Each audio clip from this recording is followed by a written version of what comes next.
Magandang araw po, welcome po sa aking channel, Love9 TV. Nandito po tayo ngayon sa Cuenca, Batangas kung saan meron po tayong bagong video presentation. Isang rest house o bahay bakasyonan. Ito po ay corner lot at meron pong mountain view. Nasa loob po ito ng isang subdivision na along the highway. Kaya accessible din po ito ng public transportation. Napakatahimik po ng lugar, sariwang hangin at malamig po ang klima.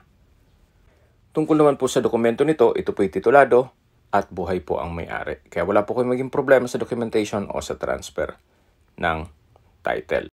Well-maintained po itong property, kaya ready for occupancy. Ang full video po ay mapapanood nyo sa aking YouTube channel na Love9 TV Official. Binebenta po ito ni owner sa halagang 8.8 million pesos net. Kung may mga katanungan po kayo, tawag lang po kayo sa aking numero. Maraming salamat po.